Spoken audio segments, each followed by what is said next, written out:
with the anger issues, because I think it's more about how she talks back at people. The thing was the whole incident with Amy falling in the pond. I think she was just like, oh, in my anger, I left my sister behind, and I almost let her die. I think it's that sort of thing where she's kind of governed by her feelings rather than her head, and I think that's more what they're getting at. Because I think Marmee, she's kind of a parallel to Marmee.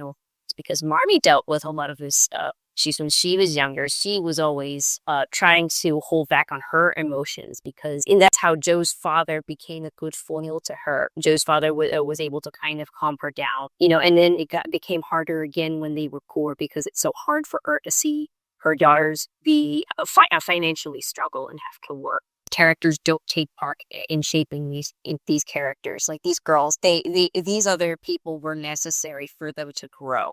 Yeah, that's very true. And it applies to John and Meg, it applies to Amy and Laurie, and especially to Fritz. When Louisa was asked by her publisher to write a book to girls about good marriage matches, in the 19th century, German immigrants, they were really discriminated in the US. So she's also including the social aspect to the book, which I didn't realize until I started to do this research. I was really blown away by the German connections in Little Woman. It is sure that Louisa was a hardcore Germanophile.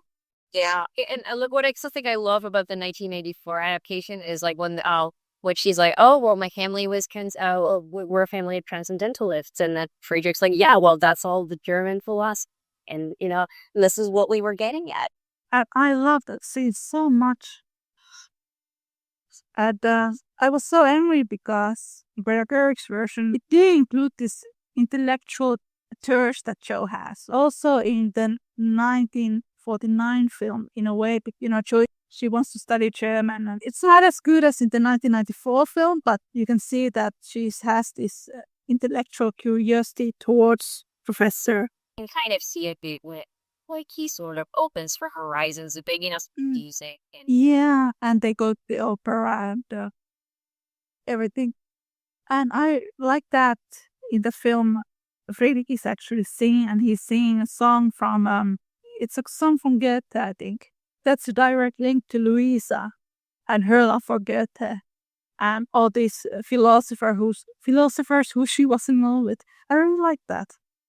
No, I love it when the film understands Fritz like that. If people think that, and I think you've pointed out in your blog post, or maybe another blog post did, or another article, but Pretty Fair, he was not a conventional on choice at all. Like even the choice of marrying someone like that was considered pretty out there because he was a German immigrant, like you said, and he had come from this position of respect to this kind of position of poverty.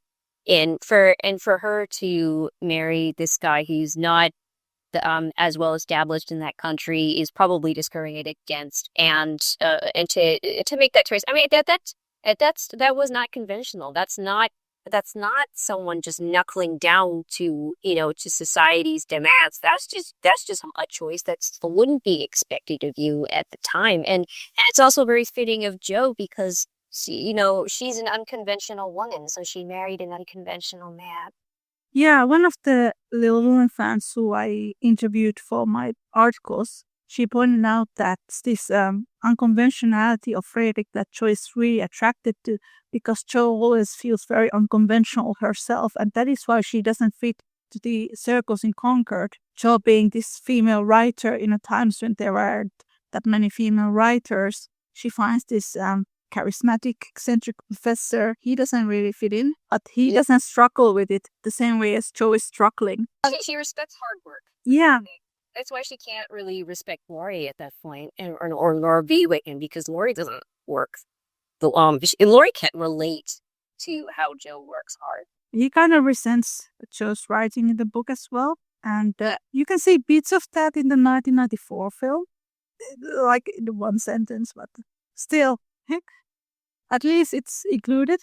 In the book, you can really see that he's distracting her when she's writing, and then when Laurie's proposing to Joe, Joe is like, you are not going to like my writing, but you never have to write again in your life. Like, money resolves everything, but Jo wants to write. Friedrich wants her to write. Like, I don't understand these people who say that Friedrich somehow prevents Jo from writing. Like, yeah, he wants Jo to write. He wants Jo to be the best writer in the world. And he gives her Shakespeare's books so Jo can study characters. He just doesn't like sensational stories because he thinks that Jo has much more potential. When people say, "Oh no, he made it so that she wouldn't write," and I'm like, no. But in all the movies, they don't include that chapter in the beginning of film part 2 when Jo is actually starting to write those sensational stories. From the beginning, she knows that it's really bad. Hello, friends. It is Niina from the Little Woman podcast. Just to let you all know that the Little Woman podcast episode transcripts are now available as books. You can find them as paperbacks and ebooks. They are wonderful reading for all the fans of Louisa May Alcott. You can find all the links from the description. And now, back to the show.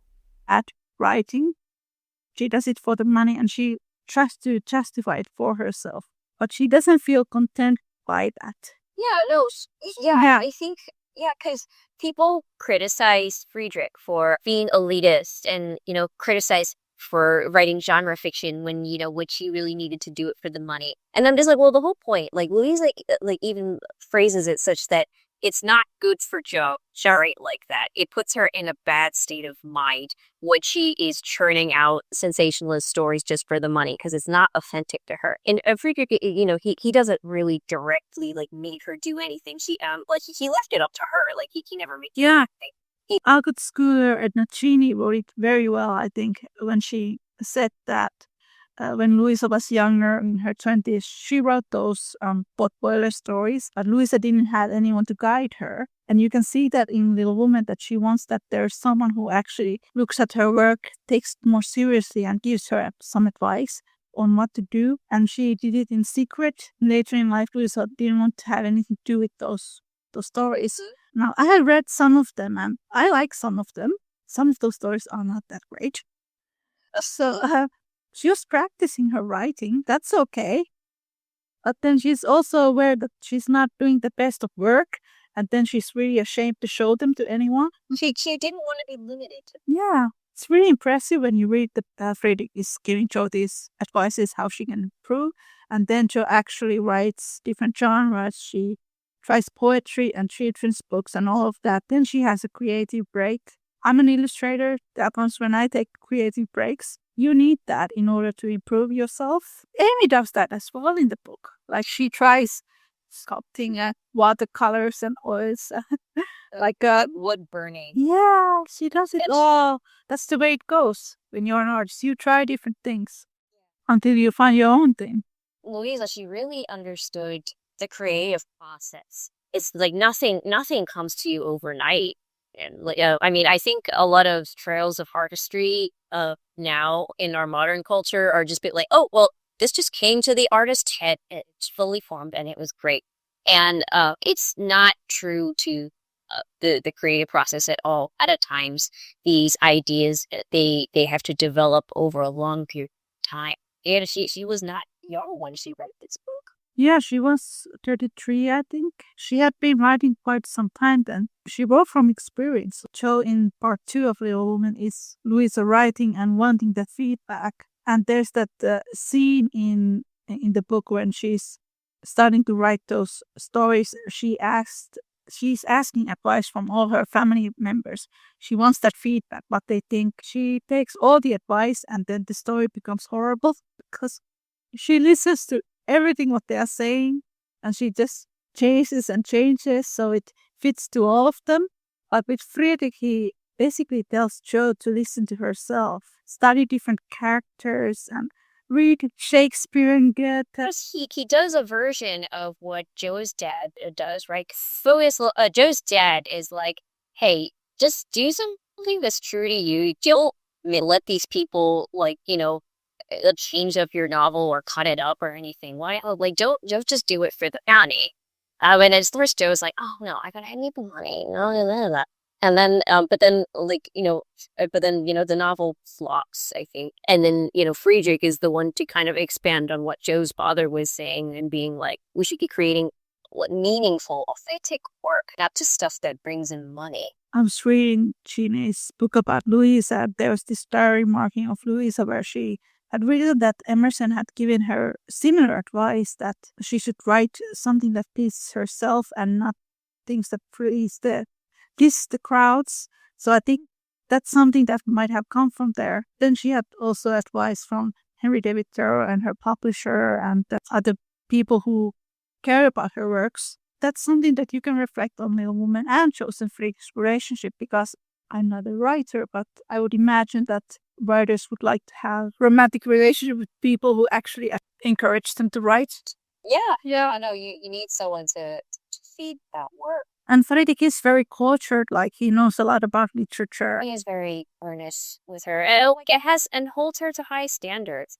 That's another really important aspect of being a partner, is that you hold your partner to higher standards.